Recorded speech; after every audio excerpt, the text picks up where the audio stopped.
एक बड़ी प्यारी कथा आती है भागवत में, मुझे तो बहुत ही अच्छी लगती है। पुराणों के अंदर कथा आती है, ऐसा लगता है कि जैसे आज सुबह के लिए गुरुदेव ने कही। महर्षि थे पुनर्वसु, उनके शिष्य थे अग्निवेश। महर्षि पुनर्वसु ध्यान में बैठे थे, समाधि में बैठे थे, और एकदम से उनकी आंखें खुल गईं। खुली तो उनकी आंखों में दर्द, पीड़ा, भयावह भाव।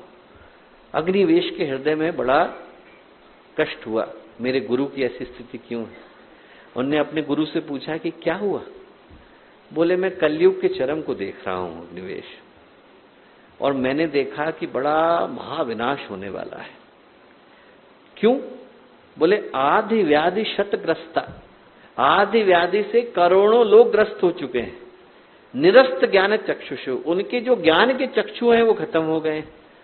पशु तुल्य चरनते थे, पशु की तरह से जीवन को गुजार रहे हैं। देह मात्रैक दृष्टया, मात्र देह को ही अपने जीवन का सुख का आधार बना करके बैठे। आप जब महा दुर्गा सप्तशती को पढ़ते हैं तो दुर्गा सप्तशती में कहानी आती है, महिषासुर का वध किया माँ ने, भगवती ने, भवानी ने, माँ गायत्री ने, दुर्गा ने किया, हर कोई जानता है। महिषासुर का वध करने से पहले महिषासुर के असिस्टेंट पहुंचे थे। कौन कौन पहुंचे? चिक्षुर पहुंचे, चामर पहुंचे, बाष्कल पहुंचे, असिलमा पहुंचे, उद्रक पहुंचे, महाअनु पहुंचे और विडालाक्ष पहुंचे। इनका क्या अर्थ है? चिक्षुर का मतलब है छोटा सोचने वाला, जिसकी सोच छोटी हो गई। चामर का मतलब जो शरीर के सौंदर्य को ही सब कुछ मान के बैठ गया हो, चमड़ी पर मन अटक गया हो। असिलोमा, लोम लोम के अंदर हिंसा आ गई हो। बाष्कल, दूसरे को कष्ट देने में आनंद आता हो। उदग्र, मेरा पेट भर जाए बाकी लोग भूखे रहे।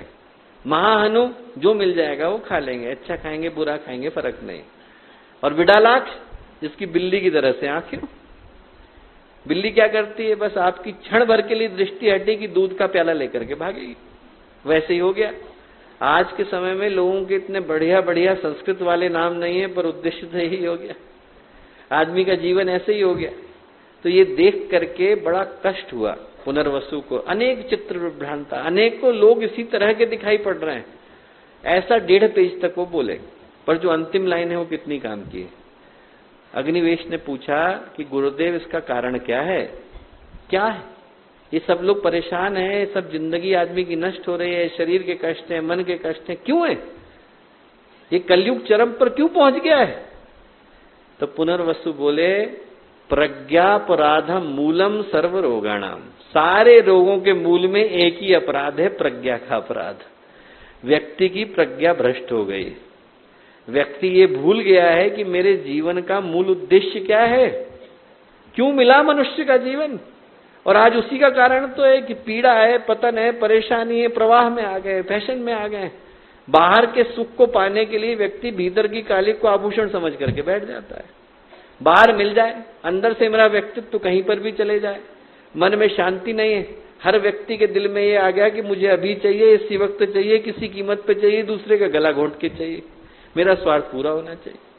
और इसीलिए क्या है, इंसान बिखरे हुए हैं, इंसानियत जख्मी, परिवार टूटते नजर आते हैं, समाज खत्म हो रहे हैं, मुस्कुराहट है नहीं, मुसीबतों का अंबार लगा हुआ है। आदमी के पास कुछ है नहीं और तब भी आदमी पूरी जिंदगी को स्वाहा करने के लिए तैयार है। ये समस्या जब आती है तो ऐसे में क्या है, 2 ही पथ हुए आज तक। एक पथ तो है दंड का और एक पथ है पुरस्कार का। एक पथ पर चलोगे तो आपको सजा मिलेगी, एक पथ पर चलोगे तो आपको पुरस्कार मिलेगा, प्रशंसा मिलेगी। एक पथ पाप का है, एक पथ पुण्य का है, एक पथ शुभ का है, एक पथ अशुभ का है। पर इनसे आज तक समाधान हो पाया क्या? न जाने कितने असुर हैं जिनको अकेले भगवान ने आकर के मारा।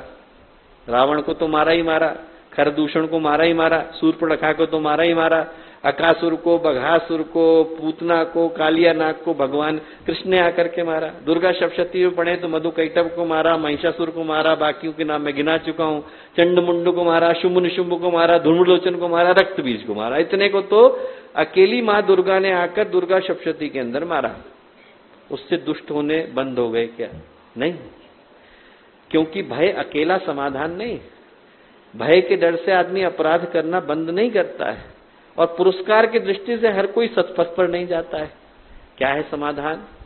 समाधान ये है कि आदमी की आस्था को बदलना पड़ेगा। जहां आस्था है वहां आकांक्षा है, जहां आकांक्षा है वहीं पर व्यक्ति के भाव आते हैं, जहां भाव है वहां पे विचार उमड़ते हैं, जहां विचार है वहां व्यक्ति कर्म करता है, और जहां कर्म करता है वहां से व्यक्ति का व्यक्तित्व बनता है।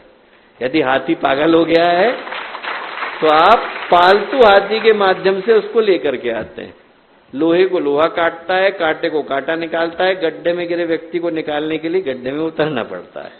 आस्था खराब हो गई है तो व्यक्ति की आस्था को बदलना पड़ता है, और वो कर पाने की सामर्थ्य किसके अंदर है? मां गायत्री के अंदर है।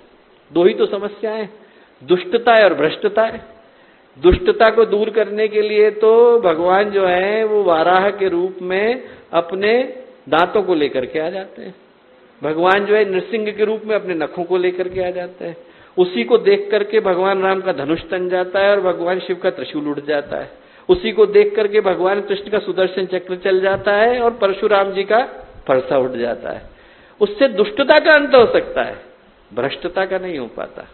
भ्रष्टता को दूर करने के लिए मनुष्य के अंतःकरण के अंदर, अंतराल के अंदर मां गायत्री की शक्ति को प्रतिष्ठित करना पड़ता है। जो गायत्री का मंत्र है वो हमारे भीतर के भ्रष्टता को नष्ट करने का मंत्र है। अगर आपको हमारी यह वीडियो पसंद आई हो तो इसको लाइक करें, कमेंट और शेयर जरूर करें। साथ ही हमारे YouTube चैनल ऋषि चिंतन को सब्सक्राइब कर बेल आइकन भी दबाएं ताकि आपको आने वाले वीडियोस की नोटिफिकेशंस मिलती रहें। धन्यवाद।